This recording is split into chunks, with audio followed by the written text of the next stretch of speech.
Hello and welcome to the Innovation Women Speak webinar series. My name is Bobby Carlton and I'm the founder of Innovation Women. For those of you not familiar with Innovation Women, we're its visibility bureau for entrepreneurial, technical, and professional women. We connect female speakers with speaking opportunities, and we connect event managers with awesome speakers who just happen to be women.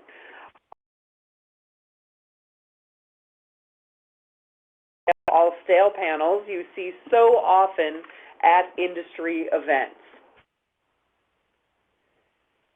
So Innovation Women is much more than a traditional speakers bureau. We not only connect speakers with speaking opportunities, but also with media opportunities, mentoring, and more. And you know that question when you get asked, do you know any other women who are available to speak on our panel? Well, the answer is yes. We can help connect our speakers with other speakers. Unlike a traditional speakers bureau, if you are joining Innovation Women, you get all of this. So membership is $100 a year. You get a speaker profile, a weekly speaker exclusive newsletter, access to speaker resources, special promotion for authors, and also promotion of speaking.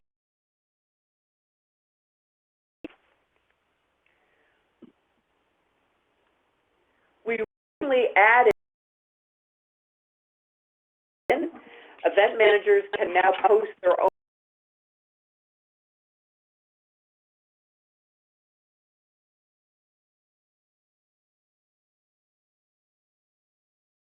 presentations, and we also have an improved search function to search our more than 1,400 speakers. If you're interested in learning more about Innovation Women, you can sign up for our weekly newsletter using this bit.ly link, bit.ly/IW sign up, and the I, the W, and the S are all capital letters. Or you can text INNO to 22828. Sign up for Innovation Women at innovationwomen.com. And if you're interested in joining us as a speaker, use the promo code IWWebinar until midnight tonight. That, again, is IWWebinar, all in capital letters, 20% off your membership. Before we jump into today's speaker, just want to promote next week's speaker. Kathy McNally is the founder and CEO of Women Speak Up. She'll be joining us to discuss techniques for making your messages stick when you're speaking. Kathy McNally has been making people laugh and helping them learn, usually at the same time, for nearly 20 years. She's bringing her background as a comic and her expertise in coaching powerful communication to create fun, interactive, and highly effective workshops, coaching, and so today's speaker is Dr. Shawn Andrews.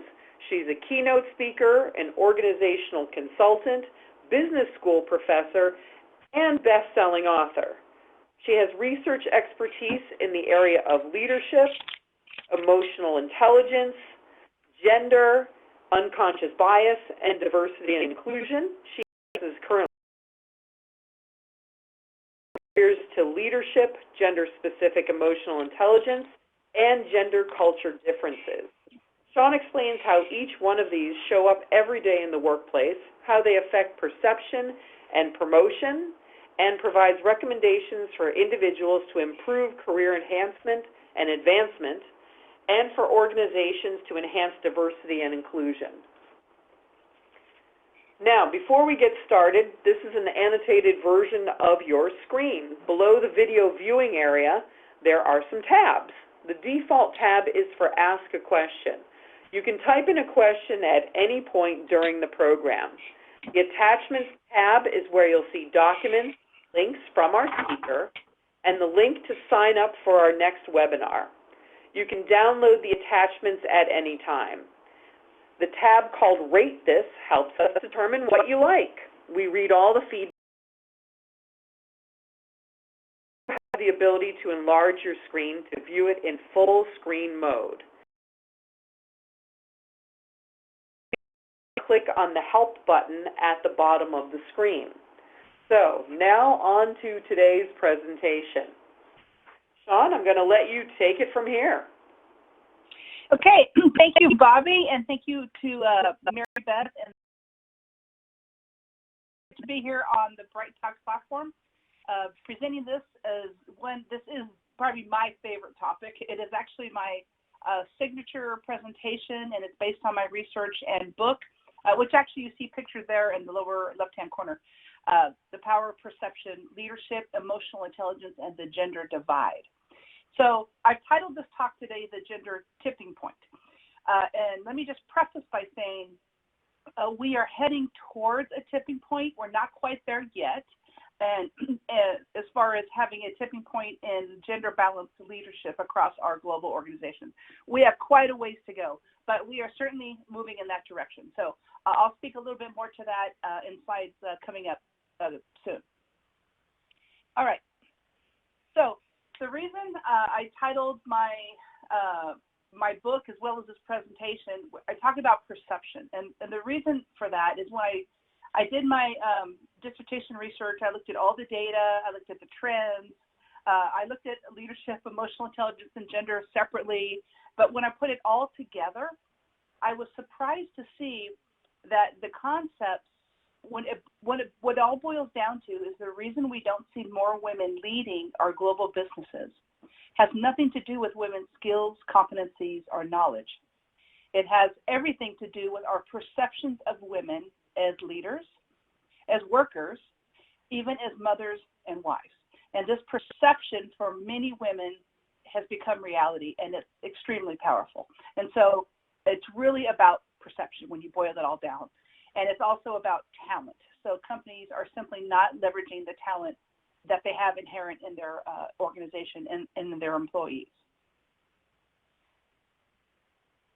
Okay, so today we'll talk about the leadership gender gap. I'll give you the latest statistics there.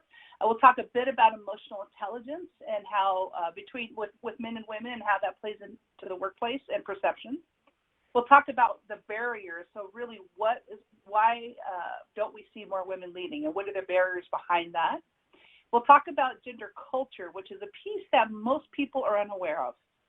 This is how we're not only hardwired, but socialized differently. But what's impactful about that is we have virtually different approaches to virtually every aspect of business, men and women, and that shows up every day in the workplace. So we'll talk about actually home and work. So we'll talk about gender culture, and then I'm going to leave you with lots of practical strategies that you can apply right after you listen to this webinar. Okay, so without further ado, let's press on. So the leadership gap.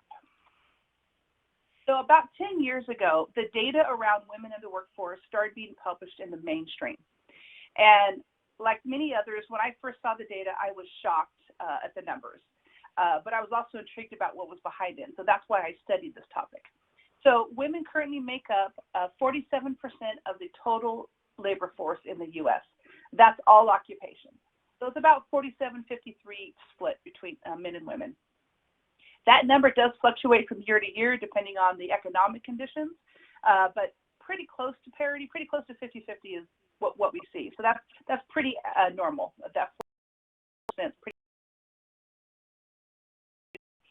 Moving over to the graph on the right, women make up just over half of all management and professional occupations. So this includes physician and attorney, occupations where you have to have professional degrees. Moving to the lower left, the percent of women getting bachelor's degrees not only in the U.S. but also in Europe is 60%, and that number has held steady now for the last several years. Moving over to the bottom right, the percent of S&P 500 board seats that women hold, about 1/5, 21%. And that circle in the middle, that is the barometer that many people today use to gauge how we're progressing towards gender parity. And it's the number of female CEOs at our largest companies. So that actually on the slide here, these slides were uploaded a couple days ago, but I actually checked this number yesterday, And just to let you know, one more female CEO was added to the list. So the number is actually at 5.2 right now. As of yesterday, it's 5.2%. By the way, the 5% that you see there, that is the average for the last 30 years.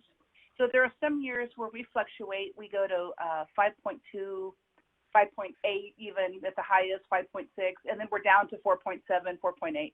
But the average, if you look over the last 30 years or so, is 5%. So from this perspective, given the other numbers, you would think that women, by all accounts, we should see larger percentages in leadership, because women are in the workforce, women have the experience, and they have the degrees. But when you look at the leadership ranks, we're simply not making it in large numbers to leadership. And so that's the piece that we'll talk about today. Okay, so for those of you quick at math, 5% of 500 is 25. So there are, as of yesterday, 26 female CEOs leading S&P 500 companies. So this is a partial list, and you've probably heard many of these names. Mary Barra at GM, Safra Catz at Oracle, Adena Friedman at NASDAQ, Virginia Rometty at IBM are some names. So these women were able to make it to the very highest executive level in our large companies. Now, the image on the left, if you happen to remember your Greek mythology from high school or college, that character is called Sisyphus. And Sisyphus was punished by the Greek gods by having to push a boulder up a mountain, only to get it to the very top, or near the top, and then it rolls all the way back down again, and he has to start the process over again for eternity. So tasks that are both laborious and futile are considered Sisyphean. So there are days when I hear about women being promoted into leadership, or speaking of innovation women, women that are speaking on panels or getting speaking engagements with keynote. So, I hear news like that and I feel encouraged. I hear companies that have implemented new diversity and inclusion initiatives, and I'm encouraged.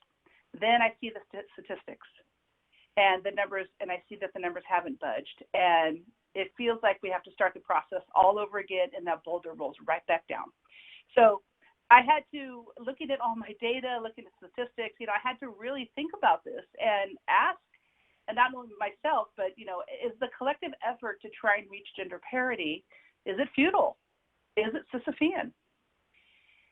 Can we change the leadership ratios? Can we change how we envision a leader?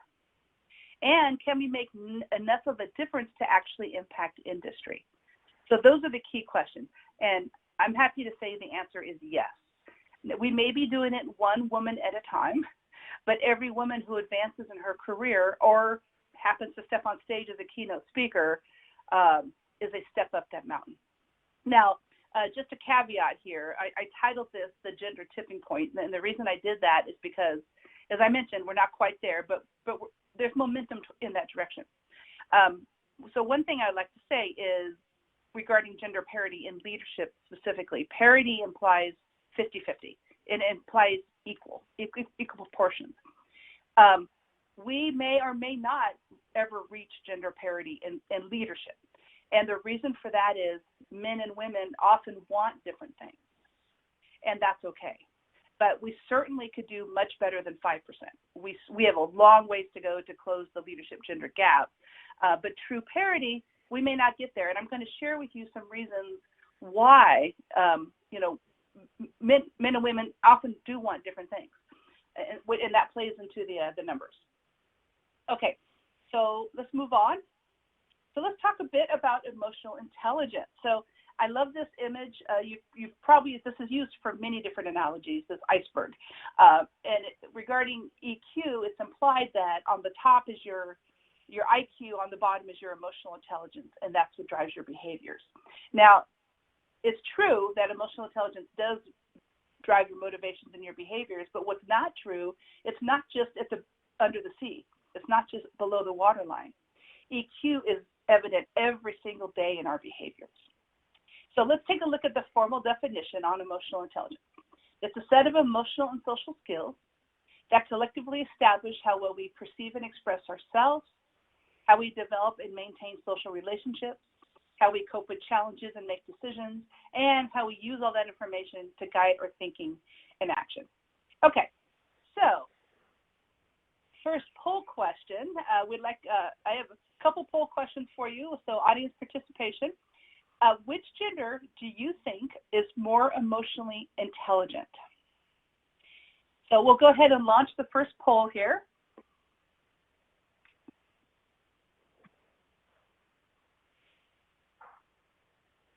Now, I don't know the gender breakdown of who's on the call today, so it'll be interesting to see what your results are. So go ahead and chime in, just your overall gut instinct. Which gender do you think is more emotionally intelligent?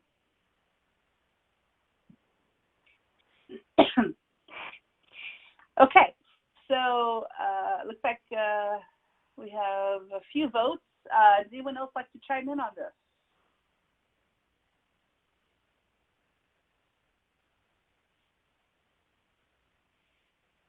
Okay, so it looks like of the people that's voted, 100% of you think that women are more emotionally intelligent than men. Okay, there we go.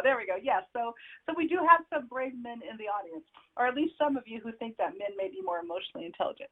So, you know what's interesting is I ask this question at whenever I speak, I ask this question of audiences ranging from 20 to 500 people, and inevitably, it's what you've just shown here. 85 to 90% of the audience believes that women are more emotionally intelligent than men. So I'll say you're all wrong. In millions of people worldwide who've taken EQ assessments, men and women are actually equally emotionally intelligent overall. However, we do have different gender-specific EQ strengths. So let's take a look at those. So overall, women tend to score higher than men in areas of empathy, social responsibility, and interpersonal relationships. So those are three of many EQ skills or competencies, but women tend to outperform men in those areas. Men tend to outperform women in areas of assertiveness, stress tolerance, and self-regard. Another word for self-regard is confidence. So what's interesting about this is the data has suggested that our EQ traits play a role, or may play a role, in the leadership gender gap. And another interesting piece about this is men and women are socialized to act this way as well. So, men are socialized to be assertiveness, competitive, even aggressive at times. They're socialized to be confident. Women are also socialized to be empathetic and to focus on relationships. And we're going to talk more about that coming up as well. So you have a bit of socialization influence here, and then you also have a bit of hardwiring influencing these as well. So in my research, I interviewed women who were higher in both male and specific EQ attributes. So, and this is what they shared with me. The women who were higher in the female-specific EQ attributes, so the empathy, social responsibility, and the relationships, they shared with me that they were viewed as lacking substance and intelligence. If they were highly empathetic leaders, they were viewed as lacking substance and intelligence. They also shared with me that that they were viewed as being not analytical, and somehow being empathetic and analytical were mutually exclusive. People perceived that those two could not exist in the same person. So if you happen to be an empathetic individual, then you may have the perception may have been, well, maybe she doesn't have a lot of substance, or maybe she's not very analytical. Well, that's absolutely untrue. You absolutely can be an empathetic leader and also have intelligence, substance, and be analytical. But that is the overwhelming perception. These women who are higher in the female EQ attributes also shared with me that when they expressed emotions at work, they were often viewed negatively. So I'll give you one example. Is a female vice president that I interviewed at a Fortune 500 company shared with me that during a work performance review with her boss, they were talking about a difficult situation, and she broke down and started crying. And so they talked through the situation, and then she realized that when that meeting ended, a few weeks down the line, she realized that she wasn't getting any of the special promotions or opportunities that she used to get. And she was able to think back and link it to that incident with her boss where she broke down and she cried. And what she realized is that his perception of her changed because of that situation. And so he viewed her as unstable and unable to handle stress. That was not the case at all. She was a very confident, high-performing vice president, and she had proven that. But her perception of her changed because of this outward expression of emotions. So I share that with you just because we all express emotions at work, men and women. But we have to be mindful about that because we still have workplaces that aren't fully embracing of emotion. And for men, oftentimes it's outward anger. For women, often it's crying. And so just something to be mindful of because, not all workplaces are friendly for that. Now let's look at the other side of the coin. The women that I interviewed that were naturally higher in the male-specific EQ attributes. So let's say naturally confident, naturally independent, naturally assertive women. They also shared that they were told to tone down their assertiveness, be more social, and be a team player, which is interesting. Others shared with me that people had a hard time accepting them as leaders because they expected an empathetic woman. And when she wasn't that, she wasn't met positively. So I could relate to this. So I was raised to be strong, confident, assertive, and competitive. To me, that was the norm. Click through here. All right, that should be, give it a few seconds to pop up on your screen. So I also was raised in a male-dominated industry, so I'm a female drummer. And as you can see in that picture, I started very young. That's probably me on the drums at 6 months of age. So all my life, I have fought stereotypes about being a female drummer. I've heard that she'll play too soft. She's just a girl. She'll play too soft. I heard that she won't be able to get along with her male bandmates. And I also heard stories like, well, she can't be very good. She may have come this far, but she can't be very good as the male drummers. Well, none of that ended up being true. None of it was true. It was based on people's biases of me as a female drummer. So I shared these stories with you because whether you're stronger in the male or female EQ attributes, it makes it difficult for women when they reach a leadership role because of opposing expectations. Like the stories I just shared with you, because of these opposing expectations, it makes it more challenging. Now, it certainly doesn't mean women can't do it, and many women have been successful in it, but it certainly is one of the biggest challenges for women. Okay, so let's talk about the barriers. So what I did in my research is I pulled together all the data around obstacles for women, and I put it all together. So I've categorized these into like 4 main buckets or main categories of barriers, if you will. Okay, the first main category is institutional mindsets. Now within this category, there's a few different types of barriers. There's gender bias and stereotypes, agenic leader behaviors, and role congruity theory. Now, you know what gender bias is. There's also many other types of bias in the workplace, but gender bias specifically is a big one. Agenic leader behaviors, what that is when so think about, I'll just ask you, you don't have to type it in, but just think about when you think of a leader, what characteristics come to mind for you? So what I hear from folks is oftentimes it's confident, decisive, assertive, aggressive, competitive, can handle stress, things like that. I usually do not hear empathetic leader, great at relationships, great at teamwork, great at collaboration. We often don't think in those terms. So what agenic leader behaviors means is when we think of a leader, we tend to think in male terms.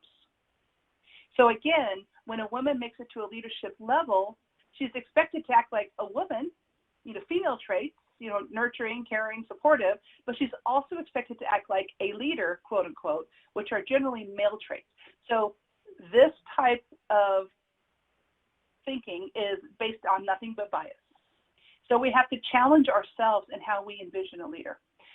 What role congruity theory is basically we have assumptions about behaviors that need to be made for people to be successful in a role. I'll give you an example. A female leader in the military.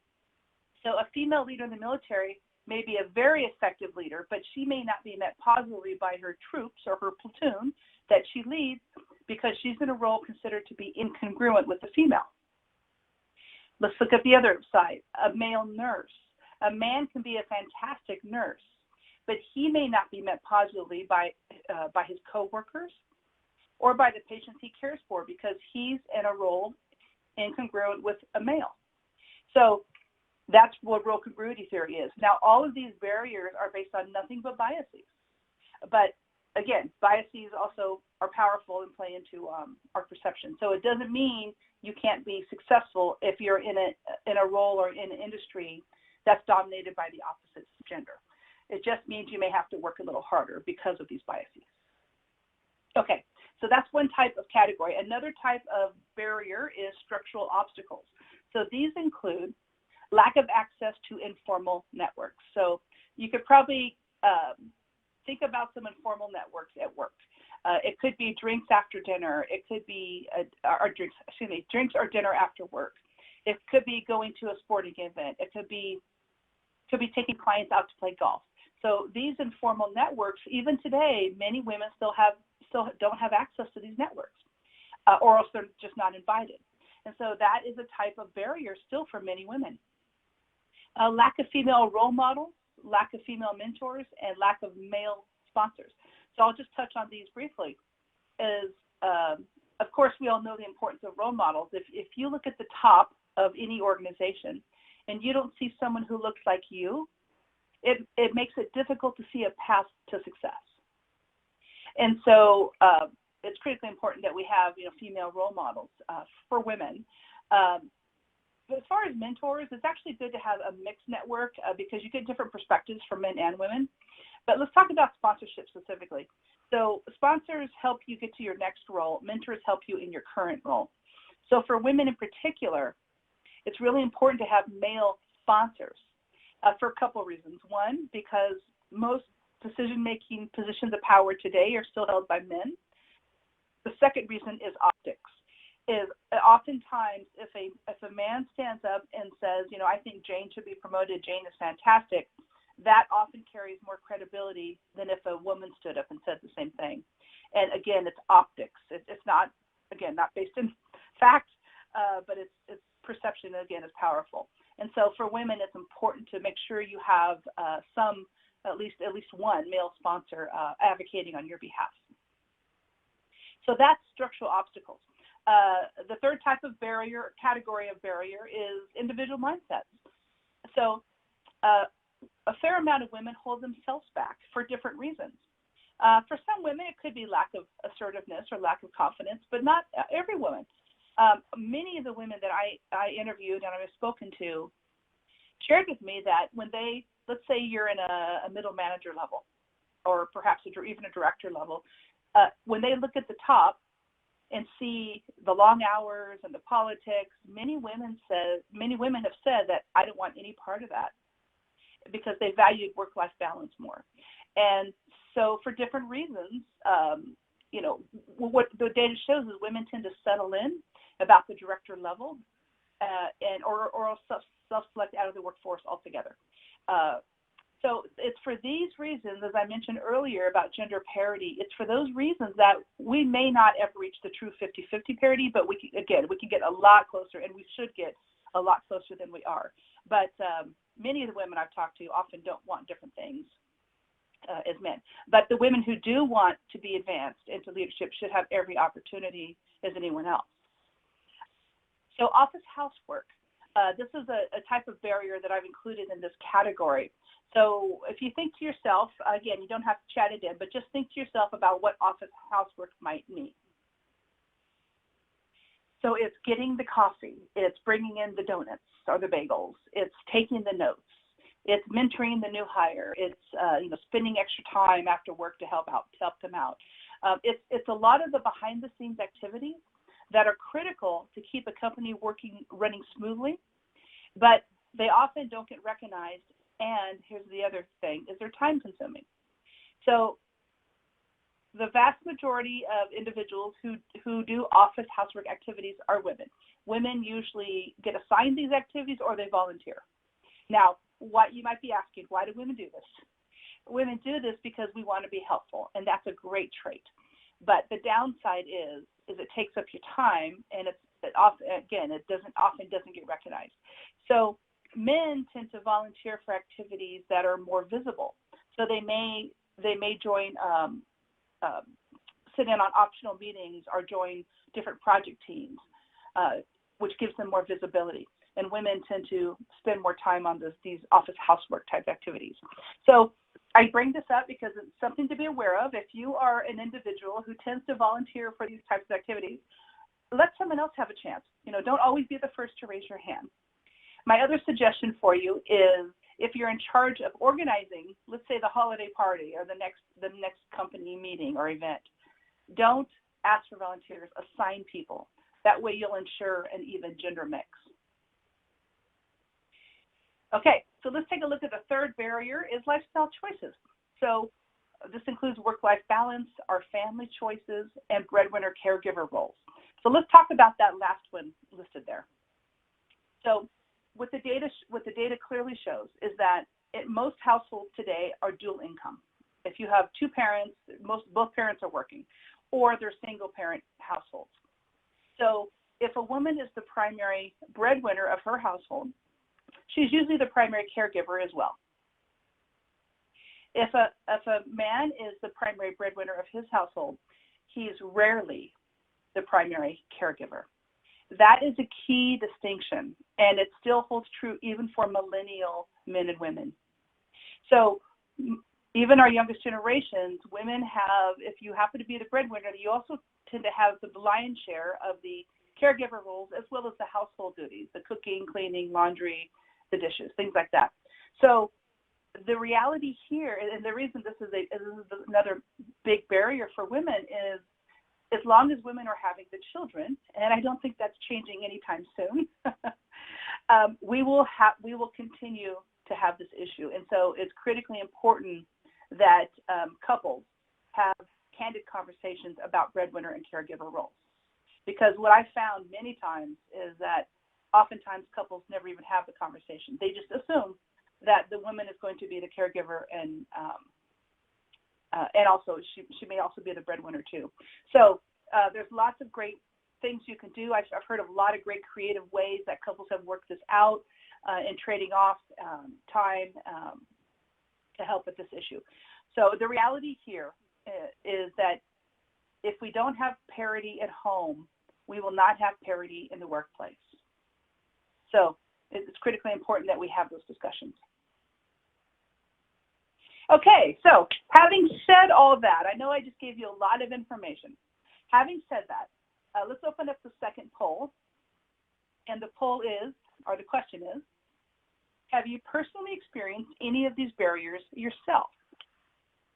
And if so, which one? Now, some of you may have experienced multiple barriers. Just pick the one that's primary, the one that you've experienced the most here. Okay, so let's go ahead and launch the poll.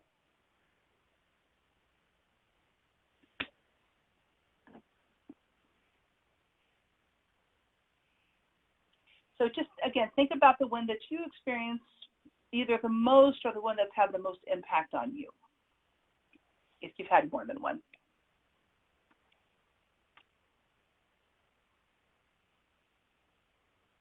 And for those of you who will be listening to the recorded version of this, I even ask you to think about this. Just because you're not listening to the live version, you still can think this through. Which barriers have you experienced, and which ones have impacted you, your professional life, or perhaps even your personal life. Okay. Do we have anyone else who would like to chime in on this poll? So let's see, the numbers are still coming in, it looks like.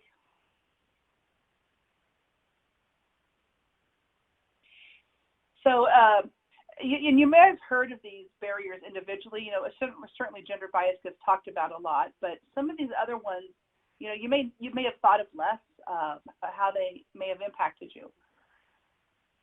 So that's why I'm really curious to see what you have experienced here. All right. Do we have the poll results yet?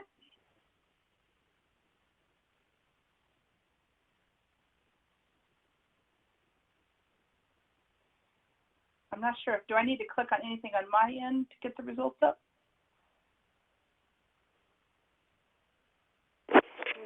Oh, there we go. Polls are up. There we go. Yep. Great. I just see it. Thank you very much. Thank you. Okay. So it looks like half of you, 55% of you, gender bias, you say is the main issue. 33% lack of access to informal networks. Okay.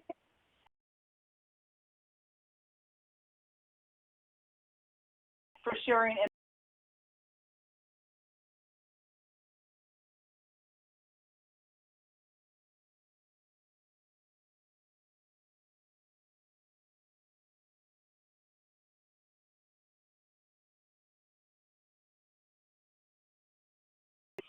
Okay, so thank you for that. It's very insightful.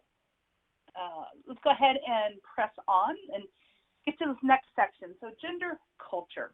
I think this next slide sums it up perfectly. Okay, I'll give it a second to populate on your end. As you can see there, the mission is to go to Gap and buy a pair of pants. The male is the blue line, the female is the red line.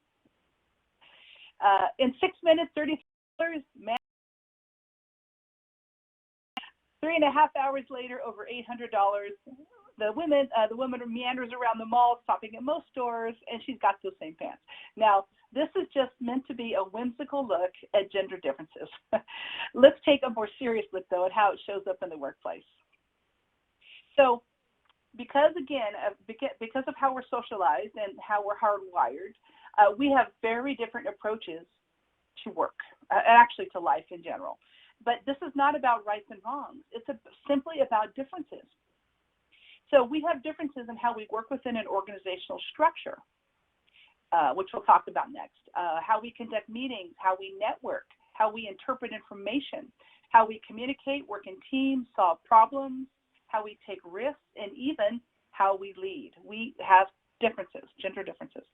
So I'll give you some examples. Okay, so let's talk about where it starts. So now this is going to be another participation, and it's an important participation, in the questions from the audience section. I'm going to ask you, what are some games that boys play? So just think of some typical games that boys play when they're young. Okay. So I think you could type this in, questions from the audience. Yes, the audience can type anything into the questions from the audience section. So they can offer commentary based on your question there. Okay. So the question again is, what are games that boys play?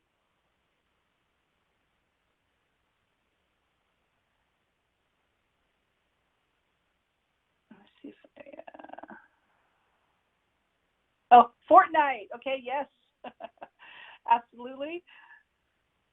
Okay, keep typing in. Let's get at least a few here. Okay, war trucks. So war, I would take that as any type of military game. Any, cars, trucks, shooting games with guns. Yes. Super Mario Brothers. Good one.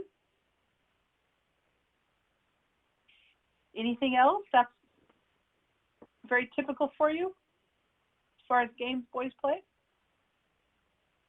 So typically, sports, absolutely. Video games, shooting games, military games, car games, race car games. So zombies, a lot of times, zombie games. So let's think about the lessons that boys learn very early on with these games. First of all, they learn that it's about a hierarchy. So there's a, let's say there's a coach or a top, someone at the top. There's a star player. There's an average player. There's a below average and maybe a bench warmer. So there's a clear pecking order, a clear hierarchy in these games that boys play. And other key lessons is boys learn that it's about competition, and winning and losing is the most important thing.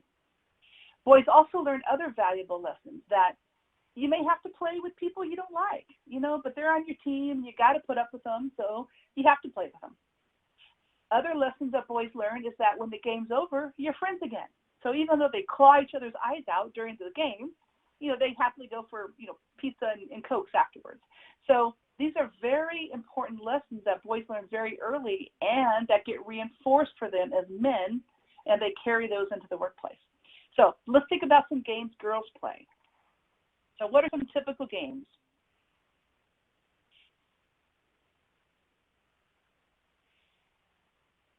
Perhaps your daughters, or what you played when you were young with your friends. Okay, I'm seeing makeovers and dress up.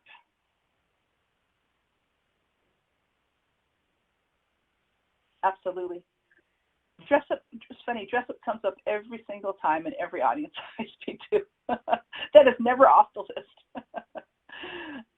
So what are some other typical games girls play? As you can see in the image there, I'm giving you a hint. Barbies, dolls, another typical game. School teacher and student. I like that. Another one related to that I often hear is house, kind of like school teacher games. Dress up, anything else? Fantasy, fantastic. Make-believe, dress-up games. Girls also play a lot of dancing and singing games as well as these games that you've mentioned. So pretend games, imagination games. Okay, great, fantastic, thank you. So think about the lessons that girls learn in these games. Girls learn that it's about the process, and it's not about winning and losing. And it's not about competition. It's about the process, and it's about relationships. So girls learn very early that relationships are the most important thing. Girls also learn other valuable lessons. They learn to communicate. They learn to collaborate with each other. And a very important lesson is power is evenly distributed in a female culture. Unlike the hierarchy that the boys are in, girls live in a flat culture where power is evenly distributed. So let's take these, thank you for that. So let's take these into the workplace. Okay, now when it comes to meetings, we have very different approaches. Before the meeting, men tend to line their decks up. They meet with the key people in the meeting before the meeting actually happens to line their decks up to address any concerns or issues. Now, why do men do this?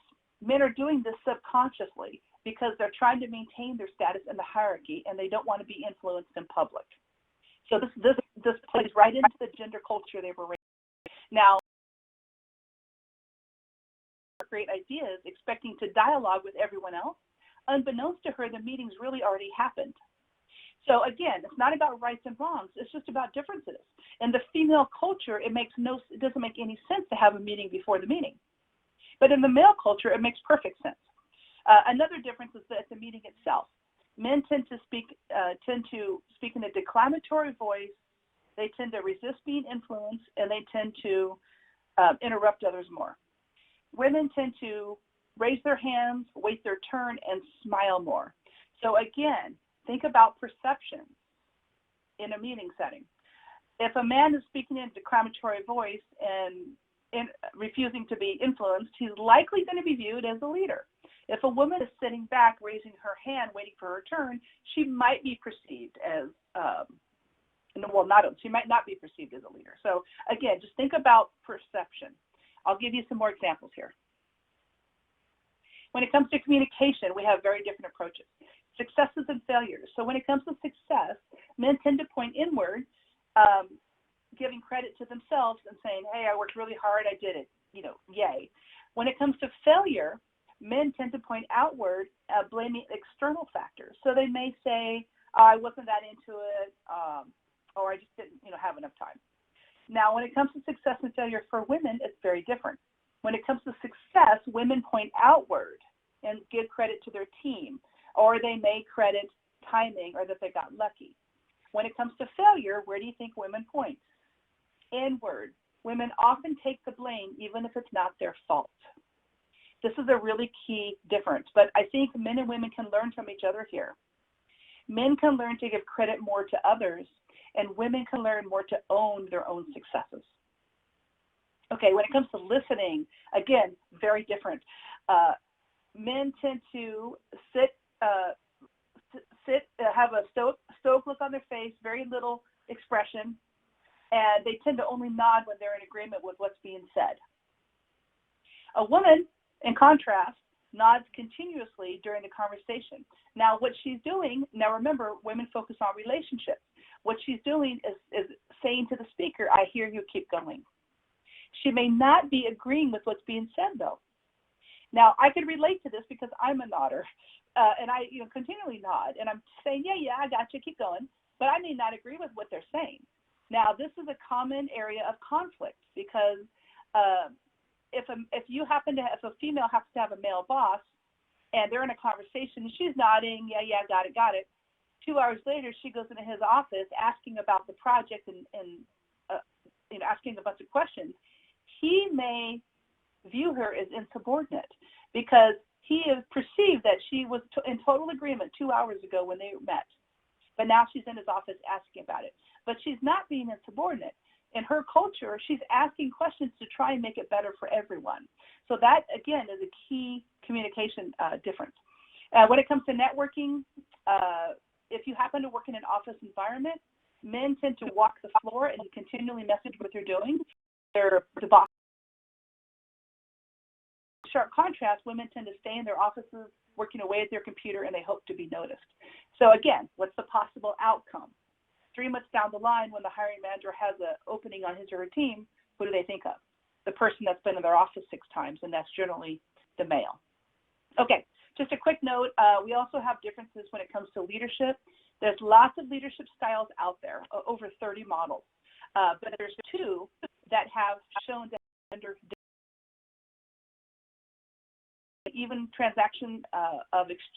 exchange of transactions. It's common in politics and business. It's also associated with male leaders. Transformational leadership is very different. This is built around more even levels of power, cooperation, collaboration, and collective problem solving. That's more associated with women. So women have natural transformational traits. And a lot of data has shown that companies today are looking for transformational leaders. So this is good news for women. They can simply leverage their transformational traits that they have. So my suggestion for you is that whether you're a male or a female, in order to be a better transformational leader, focus on your listening skills, your empathy, your teamwork, and your relationships.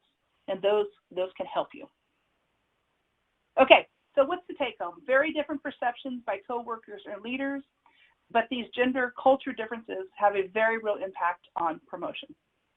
Okay, so I want to leave you with some strategies today. First of all, when it comes to gender culture, 3 suggestions. Reinterpret the opposite gender's intent. They may be acting in a way that makes no sense to you, but it may make perfect sense for their gender culture. So simply just reinterpret that. Secondly is to flex your style by modifying your behavior to be in sync with the other person's culture. And third is to talk about the differences and best ways to work together. So it's okay to acknowledge these differences. You can say, hey, Mike, I know we haven't always seen eye to eye in the past. What are some ways we can work together that'll be mutually beneficial? Just something as simple as that can help open the doors to dialogue. Okay, as far as the institutional category, here's 3 suggestions for you. 1, be honest with yourself about biases. We all have biases based on our background and our upbringing. Second, make decisions collectively. The more you could do that, it will take biases out of processes at work. And third, don't make assumptions that women are limited in commitment, travel, or to take on new assignments. Oftentimes, if women have small children at home, the assumption that's made is that, she won't want to travel, so she never gets offered the position. Men can also be impacted by this particular barrier if they have small children as well, but women tend to experience it much more often. As far as the structural barrier, here are 3 strategies for you. One is to seek mentors and sponsors and develop those reciprocal relationships. You know, oftentimes the mentor and sponsor gets as much out of it as you do. Cultivate and leverage your vast network. So for women actually tend to have bigger networks than men, but we often don't leverage them as much. So men tend to be very good networkers in an office environment. So if women just simply leverage their wide network, you know, once in a while, then tapped into people, checked in, that would go a long way. And then finally, be inclusive in all your behaviors. And I'll just give you a quick phrase there. If we're not, most of our behavior is ambiguous. So if we're not actively including others, we're probably accidentally excluding others. So it's critical to be mindful and intentional about inclusion. Okay, as far as the last barrier, individual strategy, or not the last one, individual strategies. So take on new challenges and responsibilities. As you've probably heard, there is a bit of a difference in risk-taking between men and women. Again, it's not about rights and wrongs, it's about difference, simply differences. Women tend to take more time and ruminate. So don't be afraid to take on that new challenge or assignment in your work. Take more credit for your successes. It's okay to give credit to the team, but make sure you also take credit once in a while for your successes, because if you're always giving credit to the team, it's going to be hard for your leadership to see your competencies and your accomplishments. And finally, be confident in your strengths and your ability to learn. Even if you don't know how to do something, say yes. Take the challenge, because you can always figure it out later. Okay, this is the final barrier, lifestyle strategies. So have an honest dialogue with your employer about your work-life balance needs. Have an honest dialogue with your spouse or partner about breadwinner and caregiver duties. And finally, make sure you're role modeling equity at home. Okay, men, we could use your help. Just for the men on the line, I'll go through this quickly. I always get asked, by men, what can men do? There's a number of things men can do to help support women and help close that leadership gap. And here's a list. Hire a mentor, sponsor, coach, support, include, listen to, and promote women. Now, if we also had asked, we need men to commit to changing the leadership ratios, commit to diversity and inclusion, and also to commit to a sense of fairness, because it's really about talent at the end of the day. It's about effectively managing your team and tapping your talent. So if men are successful in doing these things, these are all the things that have been shown to be beneficial to men. Be better listeners, more empathetic. You could have more self-awareness, enhance interpersonal skills, help your organization's bottom line, and even the lofty goal of being a better husband and father. So lots of benefits to men for supporting women. Okay. And finally, I know we only have a couple minutes left. I'll just leave you with a quick story. This is me getting my bachelor's degree from my undergrad university, but it was not easy getting to this point. I didn't have the study habits I should have when I entered college, and the classes ended up being way harder than I thought. And so as a result of that, my grades suffered for 2 years. I was on academic probation and asked to take time off. And so that was devastating to me for the university to say, we strongly suggest you take time off from the university. But I did. I withdrew from my classes. I said goodbye to my friends, and I did take 2 years off. And in those 2 years, I did a few things. I got my EMT license, started working in hospitals. I joined a band as a drummer, as you saw earlier. And I also took classes at JC's to get my GPA up. So I'm happy to say 20 years later, that's me getting my doctorate from Pepperdine University. And then now I'm a professor at both of those schools. But the reason I share that with you is this story was a turning point in my life. And this story is about ups and downs and highs and lows. And you're all going to have that in your career. Every one of us is going to have highs and lows. It's about perseverance, though. It's about not giving up on your dreams. So I leave you with this. Be encouraged. Women are slowly making gains. Be persistent. Don't give up on your aspirations.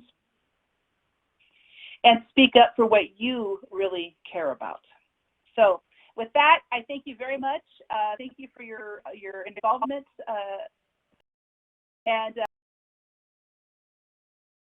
My website is drshawnandrews.com. Also, my LinkedIn and Twitter. I'd be happy to connect with you on social. Also, I want to share just a free resource. I also put this in the attachment and links here on the page. It's a free 25-page Power of Perception workbook. It's 108 self-assessment questions that mirrors every chapter in the book. And so I have actually, what I talked about today is based on my book, and so there's self-assessment questions. So you could deep dive on any topic that you care about. You don't have to answer every question, of course, but it's an editable PDF self-assessment that you can download on my website. And I give presentations and workshops on these topics. So with that, I will stop there and take any questions you may have. So thank you. Great. Thank you so much, Dr. Andrews. I'm ready to take any questions from the audience, and we actually already have one in the queue, but if you're interested in adding your question to the queue, we've got a couple of minutes to take a couple of questions. The first question we have here is, will we ever close the leadership gender gap? Yeah, and so, I touched on it briefly at the beginning, is we may not reach true 50-50 parity in leadership. And again, it's because, and I've spoken to many women across all different roles. Oftentimes women want different things. Women often value work-life balance more than men do. Men tend to identify more with their careers, identify strongly with their careers. And so for men are willing to put in the work to do the politics and the extra time. Often women aren't. And that's okay. I mean, that's my main message here. It's okay. But we certainly should get a lot closer than we are now. Are the EQ gender differences hardwired or socialized? Yeah, that's a good question. They're actually both. There are some hardwiring differences, and I have actually have a section in my book where I talk about the differences in the neuroanatomy between men and women. It's too much to go into here, but there are physical neurobiology differences. But socialization, I think socialization is even more powerful, though, than our neuroanatomy. And it's how it basically starts in the pink or blue blankets we may be wrapped in as babies, and we get these reinforced messages from media, from our parents, from our teachers, from the cartoons, the books, the movies we watch. All of that reinforces strong, powerful messages on how men and women should act in society. And so that socialization pressure is very powerful in how we show up in the world. Nice. Diversity and inclusion efforts seem to be increasing. Can you share some of the diversity trends that we're seeing locally, regionally, or globally that'll have an impact on organizations? Yeah, actually, I'll just share, there's a few, but I'll share a couple with you. One is we're living and working longer than we ever have. This is global. So as a result of that, we have older workers still in the workforce, more so than ever. And we also have large numbers of younger generations coming in. And so as a result of that, we have more age diversity in the workforce than ever before. So what comes with that is the potential for more age bias, and that is certainly out there. So that's one global shift. Another global shift is birth rates have actually declined in developed countries like the US and Europe, but they're surging in developing countries such as Asia and Africa to find employment. So we're going to continue to see more diversity in our workplaces, and that includes race, ethnicity, LGBT, age, gender, disability, religion. So people with all different backgrounds, we're going to continue to see that. So here's the bottom line. Diversity is here to stay. Diversity is not going away. We're becoming more diverse as a global society every day. Okay, we've got another question from the audience here, asking for your thoughts on how the Me Too environment is affecting women's success from a gender perspective. Oh, yeah, it's a great question. I actually was fortunate to meet Tarana Burke just a few weeks ago at UC Irvine, where I teach. And she talked about that. And, you know, it certainly has brought visibility to sexual harassment and sexual assault in the workplace, which we need to be having conversations about. But we also talked about you know, there's a bit of a backlash, especially for men, where, you know, I've seen it go to the extreme where men will say, well, I don't want to even work with women anymore. And, you know, and that we can't have that either, because we have to trust. Because, well, first of all, if we have that attitude, then that's going to hurt both women and the companies itself, because women will miss out on opportunities and the company's going to miss out on that talent.